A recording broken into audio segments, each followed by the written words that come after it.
Falta de energia elétrica suspende o segundo dia de provas do Enem em 2 escolas da capital. Homens são presos em Manaus depois de serem flagrados com 2 corpos dentro do porta-malas do veículo. Processo seletivo oferece pouco mais de 4.500 vagas em escolas de tempo integral da rede estadual de ensino na capital. Em um mês de atuação, Ronda Maria da Penha reduz em 30% casos de violência doméstica na zona norte de Manaus. E nesta edição você vai ver também, começa a temporada de cruzeiros e turistas ajudam a aquecer a economia do Amazonas.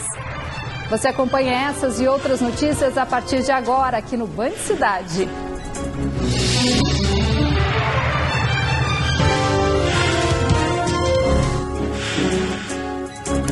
Boa tarde. Pelo menos 3.640 candidatos foram prejudicados no segundo dia de provas do Enem aqui na capital neste domingo. Em 2 escolas, o exame foi suspenso por falta de energia elétrica. De acordo com o Instituto Nacional de Pesquisas Educacionais, o INEP, as provas serão reaplicadas, mas a data ainda não foi definida. Essas 2 amigas estavam entre os primeiros candidatos a chegar nesta escola para a realização da primeira etapa das provas do Exame Nacional do Ensino Médio, Enem de 2014. Mariene reclamou da hora local do exame por conta do horário de verão, obedecendo ao fuso de Brasília. A grande dificuldade que eu achei assim nesse Enem foi esse horário, né, de verão, que a gente, ao invés de fazer à tarde, faz de manhã e de tarde. Aqui no Amazonas tem mais essa dificuldade. Também confiante num bom resultado, Marisa concorreu na cota para negros. Pela cota eu sei que é muito mais difícil, né, mas eu procurei me orientar, né, esses sites que tem essas provas, né, que fazem essas simulados e tal. Estudei em casa mesmo e apesar de toda a dificuldade eu espero que eu consiga uma boa nota para entrar no curso que eu quero. Esse ano em Manaus, o fechamento dos portões ocorreu às 11 horas. Por questões de segundos, Maricélia, que precisou trancar o curso particular de enfermagem, ficou de fora do exame que possibilita o acesso a faculdades públicas. Pois é, por conta de alguns segundos, né? Fazer o que agora? Tentar a próxima, né? No sábado, os candidatos responderam a questões de ciências humanas e da natureza com prova de 4 horas e meia de duração. No domingo, as questões foram de linguagens e códigos, matemática e redação. Mas em 2 escolas nas zonas oeste e centro-oeste da capital, o segundo dia do exame foi marcado pelo atraso e protesto de candidatos que foram impedidos de realizar as provas por conta da falta de energia elétrica durante a chuva. Josiele estava entre os candidatos que, após uma longa espera, deixaram os locais sem ter acesso ao caderno de questões. Ela conta que a falta de luz começou por volta das 10 horas e continuou oscilando até as primeiras horas da tarde do segundo dia do Enem. Já havia vazado também a prova, entendeu? Dos outros colégios que haviam feito. As pessoas estavam usando celular lá, já estavam usando internet e todo mundo já sabia o tema da prova, vazou muita informação, então tinha que ser cancelado mesmo essa prova. Por conta do ocorrido, as provas do Enem no domingo foram canceladas nas 2 escolas pelo Instituto Nacional de Estudos e Pesquisas Educacionais, INEP. Segundo o Instituto, as provas serão reaplicadas para os candidatos prejudicados, mas ainda não há uma data para o novo exame. A Secretaria Estadual de Educação acompanha o caso. Foram registrados todos os alunos presentes. O governo federal, através do Instituto Nacional de Estudos e Pesquisa, o INEP, que é quem coordena a prova, estabelece uma outra data de aplicação somente para os alunos que estiveram no local, na hora, dentro dos portões, como dizia a regra. De acordo com o INEP, 184.846 candidatos foram inscritos para realizar o Enem no Amazonas esse ano, representando pouco mais de 2% dos inscritos em todo o país. Por meio de nota, a Eletrobras Amazonas Energia informou que a falta de luz neste domingo afetou vários bairros de Manaus e também as cidades de Manacapuru e Itacoatiara. Segundo a concessionária, as interrupções foram provocadas pela chuva intensa, acompanhada de descargas elétricas e fortes ventos que causaram danos na rede de distribuição. Equipes foram acionadas para realizar a manutenção, mas o serviço só pôde ser normalizado no fim da tarde. Infelizmente, as escolas públicas não são dotadas de geradores de energia para evitar problemas como esse, até porque o investimento não é barato.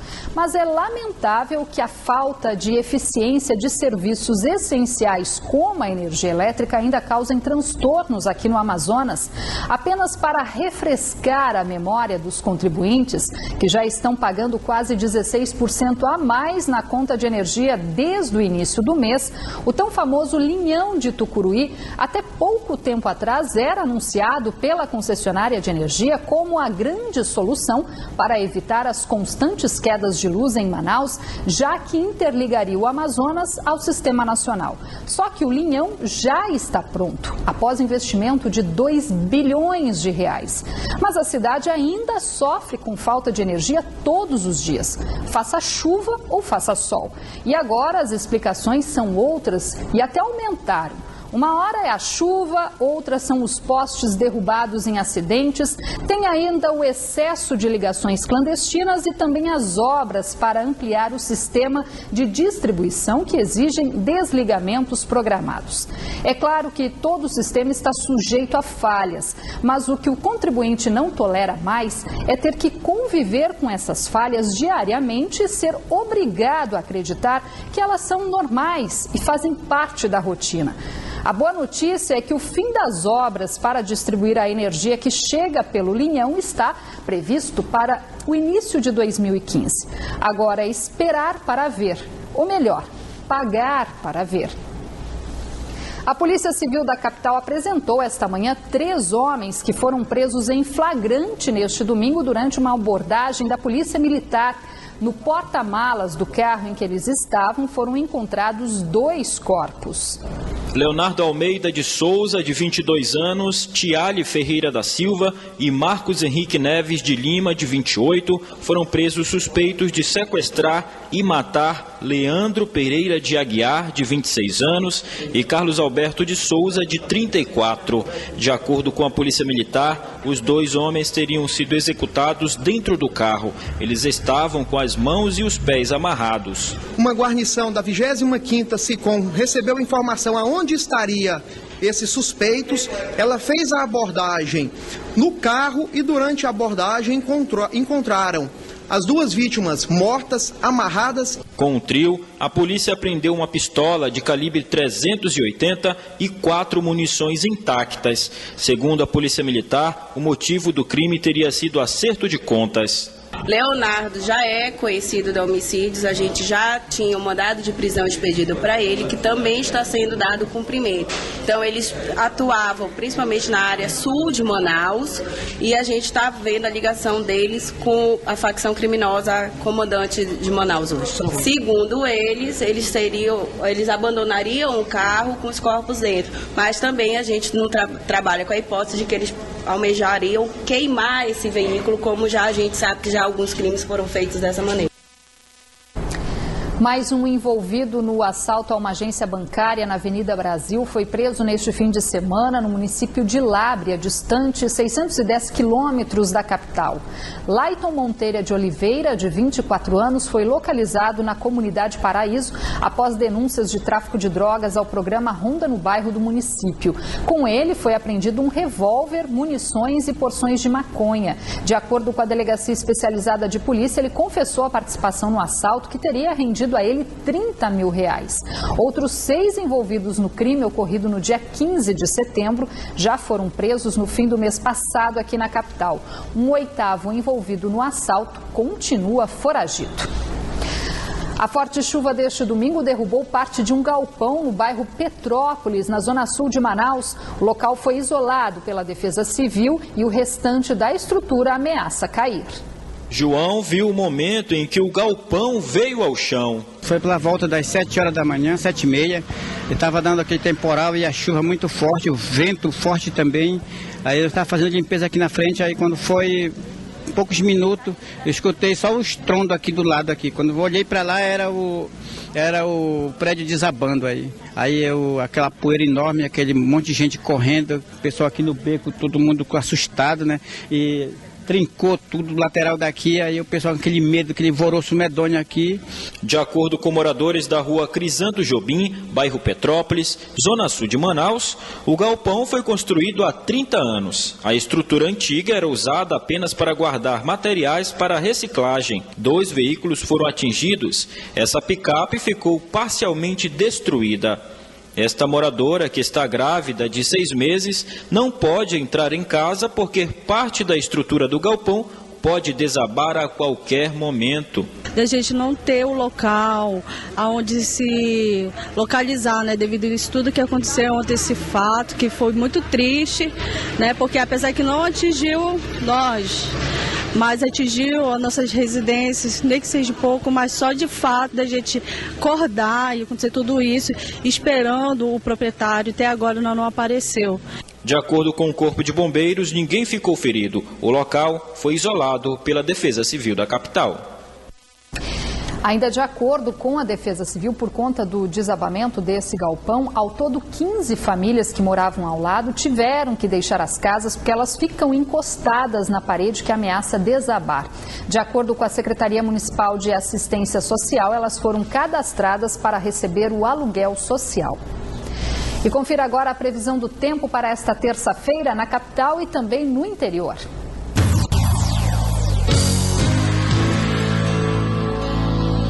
Em Codajás, a previsão é de tempo parcialmente nublado, com possibilidade de chuviscos. As temperaturas variam entre 25 e 30 graus. Em Humaitá, o tempo fica instável, também com previsão de chuva fraca, mínima de 25 e a máxima pode chegar aos 34 graus. Já em Manaus, o sol aparece entre nuvens, com possibilidade de chuva isolada, mínima de 24 e máxima de 32 graus.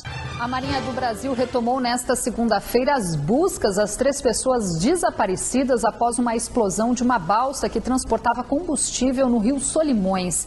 O acidente aconteceu na última sexta-feira nas proximidades do município de Jutaí.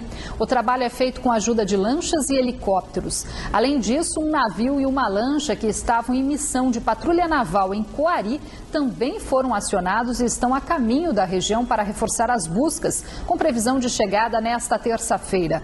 A Capitania Fluvial da Amazônia Ocidental abriu inquérito administrativo para apurar as causas e responsabilidades pelo acidente que matou outras 3 pessoas. Agora, atenção pais, segue até a próxima quarta-feira o período de inscrição do processo seletivo para as escolas de tempo integral da rede estadual de ensino aqui na capital. Este ano estão sendo oferecidas pouco mais de 4.500 vagas. Neuza garantiu uma das primeiras vagas para fazer a inscrição da filha no processo seletivo para ingresso nas escolas estaduais de tempo integral para o ano letivo de 2015, com a oferta de 4.583 vagas da rede estadual de ensino. Ela está saindo do 4º ano, passando para o 5º para estudar aqui. É uma ótima oportunidade para ela. É melhor o ensino, informática, natação e outras coisas que tem aqui na escola também, né, que a escola oferece para os alunos. Para os candidatos que desejam concorrer às vagas do 6º ao 9º ano e ensino médio, as inscrições estarão disponíveis em qualquer uma das escolas estaduais da SEDUC. Já para concorrer a uma vaga no ensino fundamental, do 1º ao 5º ano, os responsáveis devem realizar a inscrição na escola de tempo integral em que desejam concorrer à vaga. O resultado do processo seletivo será divulgado pela SEDUC a partir do dia 20 de novembro no mural das escolas participantes e no site da SEDUC www.educação.am.gov.br. onde os pais dos alunos também podem conferir a documentação necessária e os critérios de seleção. As inscrições para o processo seletivo para as escolas estaduais de tempo integral vão até a próxima quarta-feira, dia 12, com atendimento no horário comercial. De acordo com o secretário estadual de Educação, do total de vagas ofertadas, 5% são destinadas às pessoas com deficiência. Do saldo de vagas restantes, 80% serão ofertadas aos candidatos com ingresso na rede pública de ensino do Estado e 20% aos candidatos das demais redes de ensino. Bom, a oportunidade de estar numa escola de tempo integral, uma escola que olha para a formação mais completa do aluno, uma escola, as escolas têm se tornado referência com melhores resultados, então é uma grande oportunidade para o futuro desses alunos.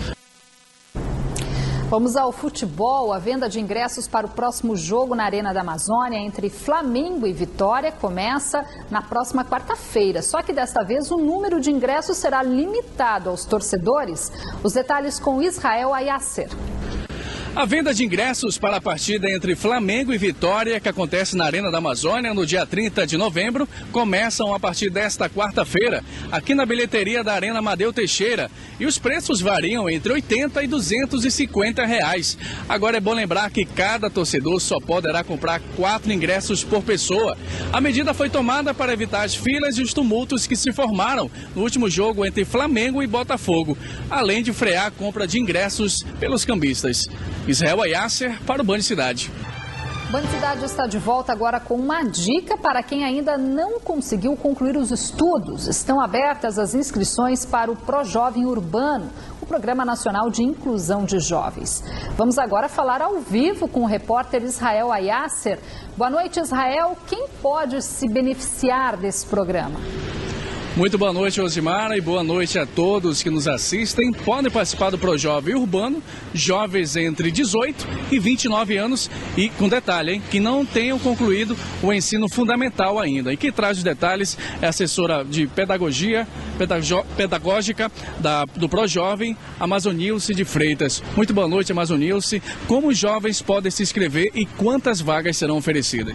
Boa noite. Nós temos 1.000 vagas a serem oferecidas e os jovens podem estar se inscrevendo lá na DDPM, que fica no Parque 10, na Mário Ipiranga. Até quando os jovens podem se inscrever? Inclusive, você estava me falando que foram prorrogadas as inscrições. Por qual motivo? Sim, o Ministério da Educação prorrogou e nós vamos estar iniciando a edição de 2014 em fevereiro de 2015. Né? Então, eles podem estar se inscrevendo até dia 13 de fevereiro de 2015. Quais são os requisitos que os candidatos selecionados têm que ter para assumir a vaga? Como você já falou, Israel, tem que ter entre 18 e 29 anos, né? Eles precisam não terem concluído o ensino fundamental, isso é bom que deixe bem claro, não podem ter concluído. A intenção do programa é de acelerar a escolaridade, né? Nós trabalhamos com um tripé, né? Que é a participação cidadã, a qualificação profissional inicial e a aceleração da escolaridade. Saber ler e escrever também é fundamental, né, para participar? Sim, saber ler e escrever é fundamental. Ok, muito obrigado. Rosimara, volto com você. Obrigada, Israel. Mais de 50% das crianças com até 5 anos de idade foram vacinadas contra o sarampo e a paralisia infantil durante a campanha nacional iniciada no último sábado. Ao todo, foram aplicadas aqui na capital 81 mil doses, segundo o balanço da Secretaria Municipal de Saúde. Mas os pais que não conseguiram levar os filhos devem ficar atentos, pois a campanha segue até o dia 28 de novembro. Basta procurar uma unidade básica de saúde perto da sua casa. Em apenas um mês, o programa Ronda Maria da Penha reduziu em 30% os casos de violência doméstica na zona norte da capital. O balanço foi divulgado esta tarde pela Secretaria de Segurança Pública do Estado. No primeiro mês de atuação na zona norte da capital, o Ronda Maria da Penha realizou 204 visitas à casa de vítimas de violência doméstica. Entre elas, a desta senhora de 49 anos que prefere não mostrar o rosto. Ela conta que era constantemente procurada pelo ex-marido com quem conviveu por 6 anos. A senhora se sente mais segura eu me sinto, porque eu estava assim, meio receiosa com ele, né? Porque lá na casa mora eu, uma criança e um filho só. As visitas resultaram em 58 atendimentos de vítimas de violência doméstica. Deste total, 15 mulheres deixaram de ser procuradas ou ameaçadas pelos ex-companheiros. As demais continuam sendo acompanhadas. A redução nos casos de violência contra a mulher chega a 30%. O projeto do Ronda Maria da Penha faz com que o agressor seja intimidado, não só ele, mas também vizinhos, né, que podem ser agressores e que a vítima ainda não tenha ido na delegacia da mulher ou em qualquer DIB para fazer o registro, porque tem muitas mulheres que não têm, né, não tem a devida informação, então não tem a coragem ainda para fazer essa denúncia. Então isso vai fazer com que diminua, assim, eu acho, o número de casos de violência. Atualmente, 9 bairros da Zona Norte são atendidos pelo projeto, mas o objetivo é chegar em todas as zonas da cidade. Por enquanto é apenas projeto piloto na área do 27º DIP. Futuramente, né, há chances, possibilidades que cubra a capital toda e talvez o estado todo. Além das visitas, outras medidas de segurança também já estão sendo implantadas, como um dispositivo conhecido como botão do pânico, que será disponibilizado para mulheres que sofrem ameaças. Daí a implementação, o desejo do governo, inclusive, do controle através do botão do pânico, né? Deixar com a vítima ali um botão, quando se sentir ameaçada, acionar o botão e a polícia vai localizá-la, vai à residência dela e verificar de fato o que está acontecendo. A chegada de um transatlântico neste fim de semana em Manaus abriu a temporada de cruzeiros no Amazonas. E a expectativa é que os turistas ajudem a injetar mais de 3 milhões de dólares na economia do estado, segundo a Amazonas Tour. O primeiro cruzeiro da temporada chegou a Manaus neste fim de semana, trazendo a bordo 780 turistas que embarcaram no Caribe.